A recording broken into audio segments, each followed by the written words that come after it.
Here's a question for you that I want you to carefully consider, and I want you to think back. So it's time to put your thinking caps on and come on a journey with me, because how often are you talking with a friend or a colleague or somebody in your life, sister, brother, whoever it is, and they're telling you all about what they're going through? It doesn't matter if they're going through, struggles with a partner, maybe they're having difficulties with substance use, whatever it is. How often or how many times are they talking to you, and instead of just sitting there and listening and being the support system that they need, are you forcing or putting your opinion as to what they should do onto them?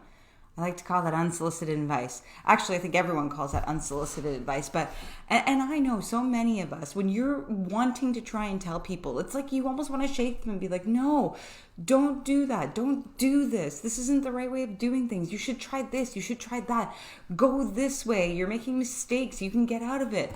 So often we want to try and tell people that from a place of love and care, right? Like we don't want to see people suffer. We don't want to see those that are close to us make decisions that are going to further perpetuate the situation they find themselves in. But at the same time, and I used to do this a lot. I'm just reflecting back on it before I flick the camera on, and I'm thinking back to all the times I was like, no, you should break up with him, and no, he's really awful, and no, stop doing that, and you shouldn't do this, and shooting everybody around me. And trust me, it came from a place of care. I'm obviously a natural helper. I want to support people, but at the end of the day, there is nothing that we can tell another person. There's nothing that we can say. There's no amount of advice that we can give another human being that they are going to take unless they're ready.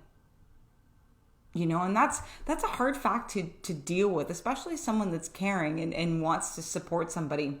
And you want to see people better themselves, and you're thinking, if I just put my 2 cents in, if I just give them my advice, it's going to change their mind.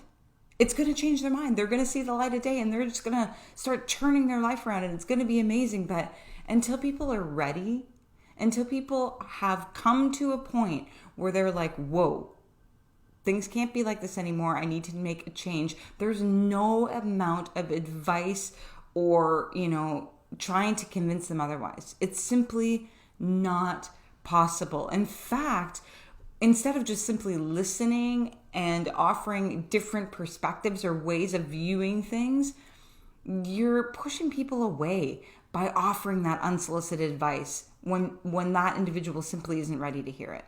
So what my thought is this, and this is often what I try and do, even with my own clients. I am a licensed therapist. I'm a supportive counselor for women. And even with my clients, I am not going to push advice on them that they're not ready to hear. Am I going to be open and honest? And am I going to offer different perspectives and other ways of approaching things? Absolutely. But am I going to try and tell them what they should and should not do? No.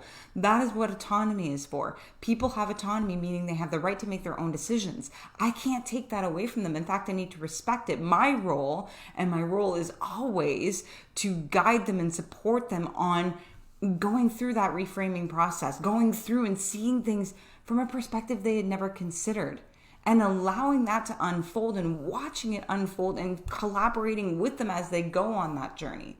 Never once have I told a client, you shouldn't do that. You shouldn't see that person anymore. You should break up with them immediately. You shouldn't drink. Never, because that's not my role, and that's not going to get me very far. And same goes for you as well, too, as someone that's looking to support other people in your life.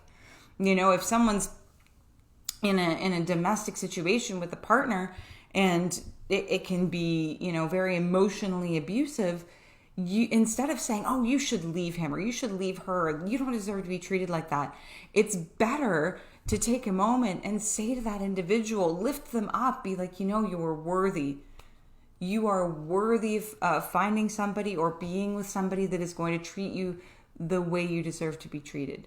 This type of talk, this type of, interacting with people is going to get you a lot further than just trying to tell them what they should and shouldn't do. Because if you think of a child, if you tell a kid, don't do that, they're going to do it. Or if you tell somebody, don't press the red button, whatever you do, don't press the red button, don't do it.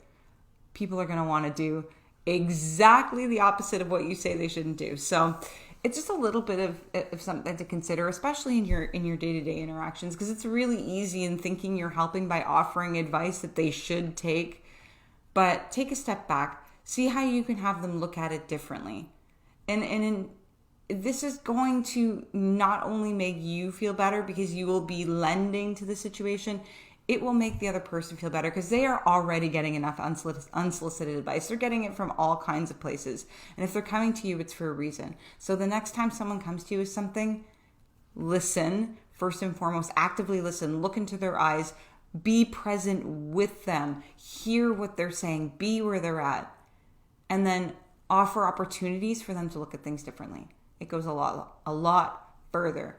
And with that, I hope you are happy, healthy, and abundant. And of course, make it a great day. Make it a great day. Make it a great day. Oh gosh. All right, let's get to it. See you soon.